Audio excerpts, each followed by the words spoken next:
Allan Poe, the author of The Fall of the House of Usher, was an American writer, poet, and literary critic, known for his dark and gothic style. His works often explore themes of death, decay, madness, and supernatural, influenced by his personal tragedies.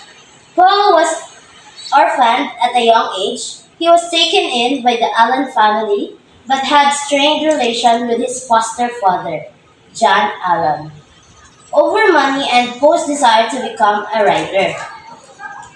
In college, Poe struggled with debt due to gambling and poor finances. He asked help to John, but he refused. And soon, Poe and Allen had several fights over inheritance and Poe's career as a writer. And Allen was disapproved of it. John Allen cut Poe out of his will entirely.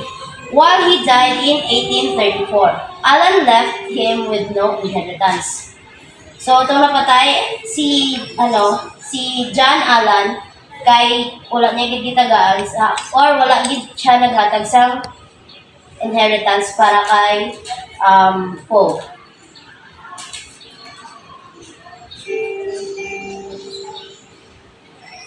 He experienced financial instability, was plagued by alcoholism, and lost many loved ones, including his wife Virginia Clemp, because of tuberculosis. Virgin, ah, Virginia and Edgar Allan Poe are cousins, first cousins, but they married in 1836 when Virginia was 13 and Poe was 27. She died in 1847 at the age of 24 because of tuberculosis. Virginia's death haunted Poe. He turned to alcohol and sank deeper into depression. Annabel Lee, the Raven, and Ligeia are believed to be inspired by his grief for Virginia. Poe wrote The Fall of the House of Usher in 1839, and it was published in Burton's Gentleman's Magazine. And some scholars believe that crumbling Usher Mansion symbolizes Poe's fear of decline, both personal and societal. The twin bond between Roderick and Madeline Usher may also symbolizes Poe's close relationship with his young wife Virginia. Lastly, Roderick Usher's mental instability, heightened senses, and descent into madness reflect Poe's own preoccupation with mental illnesses. Okay, this is the beginning of the story about the fall of the House of Ushers. An unnamed narrator approaches the House of Usher on a dull, dark, and soundless day. This house, the estate of his boyhood friend, Roderick Usher, is the gloomy and mysterious. The narrator observes that the house seems to be absorbed and evil and disease atmosphere from the decaying strain, trees, and murky pad around it. He notes that although the house is decaying in places, individual stones are disintegrating. For example, the structure itself is fairly smooth. This is the only small crack from the roof to the ground in the front of the building. He has come to the house because his friend Roderick sent him a letter earnestly requesting his company. Roderick wrote that he was feeling physically and emotionally ill, so the narrator is rushing to his assistance. The narrator mentioned that the Asher family, though an ancient clan, has never flourished.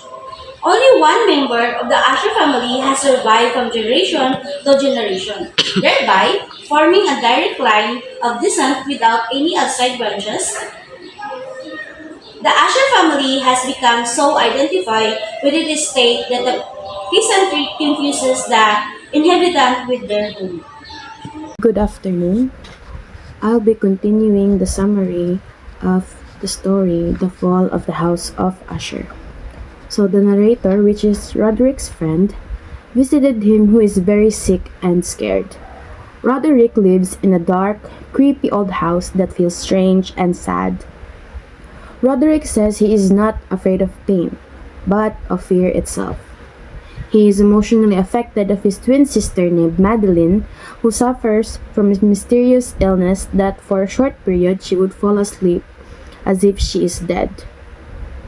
During the narrator's stay, he sees that Roderick's mind is getting worse, that his paintings, music, and books are all dark and strange, and he believes that the house and everything around it is alive and affecting him. One evening, Roderick told the narrator that Madeline is dead. After she seemingly dies, Roderick and his friend carried her dead body and placed it in a room deep under the house. The narrator found out that Roderick and Madeline are twins and they are very close. Even though Madeline looks dead, the narrator thinks that she is just in a deep sleep. The narrator remains at the decaying Usher mansion after mysterious death of Madeline Usher, Roderick's twin sister. Her body, strangely lifelike even in death, is entombed in a vault beneath the house. Roderick reveals how deeply connected he was to her, not just siblings, but as twins with an almost natural bond. As the narrator and Roderick leave her body behind in the tomb, unease begins to build. In the days that follow, Roderick's behavior becomes increasingly erratic and terrifying. He wanders the house restlessly, pale and anxious, often staring into space and listening intently to unheard sounds.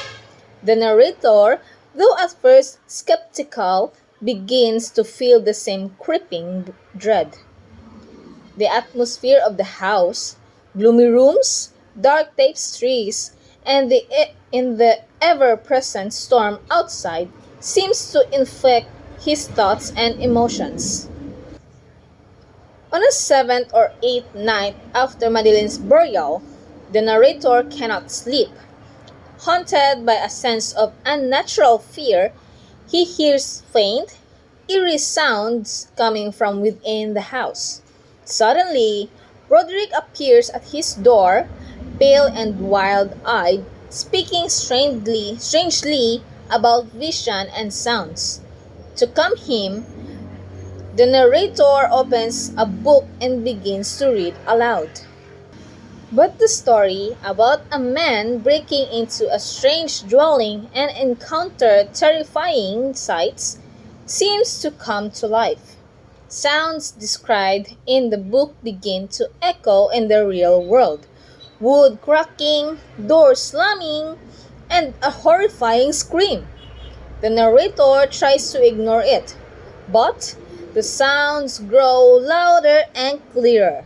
Roderick becomes even more agitated, eventually confessing that he had known all along. They had buried Madeline alive. He had heard her struggling in the vault for days but was too afraid to face it or say anything. As Roderick speaks, the heavy door to the room creaks open. There stands Madeline, bloody, ghostly, her burial clothes torn from the struggle. She collapsed into her brother, and the shock and terror of the moment, both of them die. Madeline from exhaustion and Roderick from absolute fear. The narrator flees the house in horror. As he runs from the estate, the storm rages violently. Behind him, the great Usher mansion begins to crack apart. The fissure he once noticed in the wall splits wide open. The structure collapses and sinks into the dark. Still waters of the tarn or lake completely disappearing. The house of Usher, both the family and the physical building, is utterly destroyed. Good day! Moral of the story of the Full House of Ushers. The story teaches us that isolation, fear, and refusal to face reality can destroy not just individuals, but everything they hold dear. The downfall of the Usher family wasn't caused by a magic or curse, but by years of hiding from the world, ignoring their problems, and letting fear take control. It reminds us that no matter how strong or proud a legacy may seem, it cannot survive without connection, openness, and truth. When people shut themselves away and refuse to face their fears or troubles, their own minds can become their greatest enemy. A legacy built on fear, denial, and isolation is doomed to fall. The House of Ushers collapsed because its people refused to grow, to change, or to connect with the world. When we hide from truth, cling to the past, or let fear rule us, we risk destroying everything, even ourselves. To truly live, we must face our fears, accept change, and open our hearts to others. Thank you.